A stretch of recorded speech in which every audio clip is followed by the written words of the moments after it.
हाय दोस्तों, स्वागत है आप सभी को हमारे जेएनटी चैनल में। माँ जो कह रही है वो ठीक ही कह रही है। तू जल्दी से इस बच्ची को लेकर यहाँ से निकल, नहीं तो मैं तुझे मारकर भगाऊंगा। नैना चिड़िया आज बहुत खुश थी क्योंकि आज उसका सपना जो पूरा हुआ था। बहुत दिनों बाद नैना पहली बार एक अंडे दी थी। आज मैं बहुत खुश हूँ। भगवान ने मेरी प्रार्थना सुन ली। मैं माँ बनने वाली हूँ। जब मेरे अंडे से बच्चा निकलेगा तो मैं अपने बच्चे की सारी इच्छा पूरी करूँगी। उसे हमेशा खुश रखूँगी मैं। चिड़िया अपने आप से बातें करके बहुत खुश थी।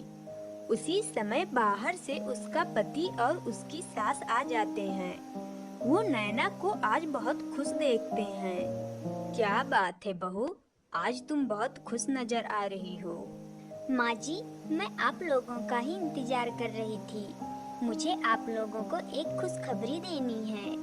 बताओ बताओ नैना, क्या खुशखबरी है? वो खुशखबरी यह है कि मैंने आज एक अंडे दिए हैं। बहू, ये तो सच में बहुत खुशखबरी की बात है। लेकिन मेरी एक बात तुम कान खोलकर सुन लो। अगर अंडे से बेटी हुई तो मैं तुम्हें हमेशा के लिए घर से निकाल दूंगी। मुझे तो पहली संतान बेटा ही चाहिए। माँ, आप ये कैसी बातें कर रही हैं? बेटा हो या बेटी, ये नैना के हाथ में तो नहीं है ना। हाँ माँ जी, ये तो ऊपर वाला ही तय करता है। चाहे बेटा हो या बेटी, मैं तो दोनों से प्यार करूँगी। मैं कुछ नहीं जानती। मुझे तो सिर्फ पोता ही चाहिए। अगर बेटी हुई तो मैं ही हमेशा के लिए ये घर छोड़कर चली जाऊंगी। उसकी सास इतना बोलकर बाहर चली जाती है।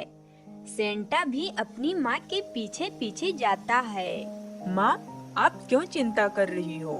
आप जैसा चाहोगी वैसा ही होगा। बस अंडे से बच्चा निकलने का इंतजार करना पड़ेगा हमें। अरे, तू क्या आया है मुझे झूठी तसल्ली देने? तू भी तो उसी का गुण गा रहा था ना। नहीं माँ, मैं तो बस नैना के सामने ऐसा बोल दिया। आप चिंता ना करें। अगर अंडे से बेटी हुई तो मैं नैना और उसकी बेटी को घर से निकाल दूंगा। आप ज्यादा मत सोचें। अभी आप घर चलें। सेंटा अपनी माँ को वापस घर लाता है। ऐसे ही एक दिन नैना भोजन ढूंढने निकली थी, लेकिन वह एक नदी पर बैठी रो रही थी। तभी उसे देखकर वहाँ चंदा कौवी आ जाती है। नैना बहन, आप क्यों रो रही हो? क्या बात हो गई है? चंदा, तुम तो जानती हो कि मैं कितने दिनों से एक संतान के लिए तरस रही थी। अब जाकर ऊपर वाले ने मेरी मनोकामना पूरी करी है। नैना, तो इसमें रोने वाली क्या बात है? ये तो एक खुशखबरी है। चंदा बहन, मेरी सास की इच्छा है कि मेरे अंडे से पहली संतान बेटा ही निकले। अगर बेटी निकली तो वो मुझे हमेशा के लिए घर से निकाल देंगी। नैना, तुम चिंता मत करो। एक बार अंडे से बच्चा बाहर आ जाए तो वह बेटी हो या बेटा, तुम्हारी सास उससे जरूर प्यार करने लगेंगी। वैसे बेटियां बेटे से ज्यादा तरक्की करती हैं। नैना, क्या तुम्हें भोजन मिल गया है? नहीं, अभी मुझे कुछ भी नहीं मिला है। नैना, मैं एक आम का पेड़ जानती हूँ। चलो तुम भी वहीं से कुछ आम तोड़ लाओ। चंदा कौवी नैना को अपने साथ ले जाती है। ऐसे ही दिन रात बीतते गए और फिर एक दिन नैना के अंडे से एक बेटी निकली। नैना यह देखकर बहुत चिंतित हो गई।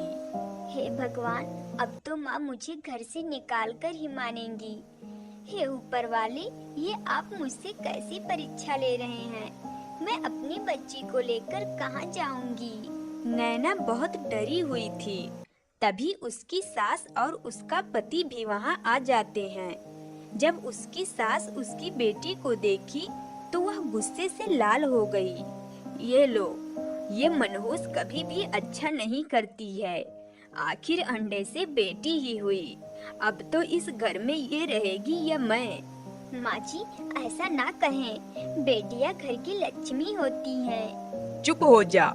और माँ को इस घर से जाने की जरूरत नहीं है। अब तू और तेरी बेटी इस घर से जाएंगी। सुने जी, आप तो ऐसा ना बोले।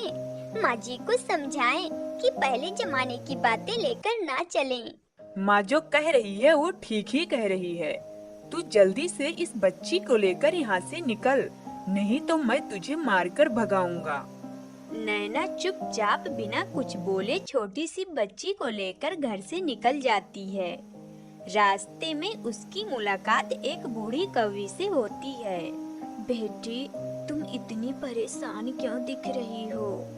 नैना चिड़िया सारी बात उस बूढ़ी कौवी को बताती है। बेटी, कुछ लोग अभी भी होते हैं जो पुरानी बातों को ढोते हैं। तुम घबराओ मत, चलो तुम मेरे घर चल कर रहो। इस बूढ़ी कौवी का कोई नहीं है। तुम लोग मेरे साथ रहोगे तो मुझे भी अच्छा लगे। बूढ़ी कौवी नैना को लेकर अपने घर जाती है। बेटी, तुम थोड़ा आराम कर लो, मैं बाहर से तुम लोगों के लिए कुछ खाने लेकर आती हूँ। नहीं दादी जी, आप मेरी बच्ची के साथ रहें, मैं भोजन ढूंढकर लाती हूँ। चिड़िया बाहर भोजन ढूंढने चली जाती है। वह अब बच्ची के साथ साथ बूढ़ी दादी का भी ख्याल रखने लगी। ऐसे ही दिन रात गुजरते गए। उसकी बेटी अब बड़ी हो चुकी थी। वो बूढ़ी कौवी को ही अपनी दादी समझती थी। मम्मा, मैं दादी के साथ बाहर घूमने जा रही हूँ। आप मेरी चिंता मत करना। बाहर दादी मेरा इंतजार कर रही हैं। मैं जा रही हूँ। ठीक है बेटी, लेकिन दादी के साथ ही रहना। लाडो बूढ़ी कौवी के साथ बाहर घूमने चली जाती है। लाडो उड़ती उड़ती बूढ़ी दादी से कुछ दूर चली गई, लेकिन तभी उसे एक बूढ़ी चिड़िया जमीन पर गिरी दिखाई दी। लाडो तुरंत उसके पास जाती है। वो चिड़िया कोई और नहीं बल्कि नैना की सास थी। दादी जी, आपको क्या हो गया है? आप ठीक तो हैं? पानी, पानी, पानी। पानी चाहिए आपको? मैं अभी लाती हूँ। लाडो तुरंत उड़ती है और जाकर घर से गिलास में पानी लेकर आ जाती है। वो तुरंत बूढ़ी दादी को वो पानी पिलाई। बेटी, तुम्हारा बहुत बहुत धन्यवाद। आज तुम्हारी वजह से मेरी जान बच पाई है। तुम जिसकी भी बेटी हो, वो माँ बहुत ही भाग्यशाली है। बूढ़ी दादी को पता ही नहीं था कि लाडो उसकी ही पोती है।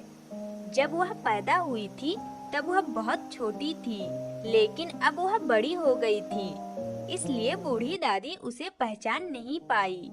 थोड़ी देर बाद बूढ़ी कौवी और नैना भी वहाँ आ जाती हैं।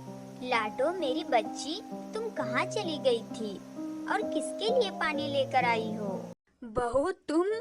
इसका मतलब ये मेरी पोती है? माँ जी, आप यहाँ?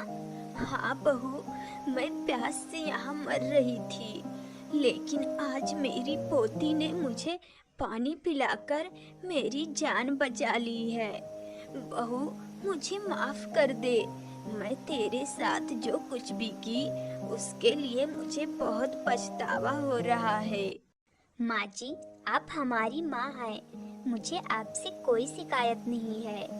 देर ही सही, लेकिन आप इतना समझ गई कि बेटियां बेटे से कम नहीं होती हैं। हाँ बहू, मैं समझ गई हूँ।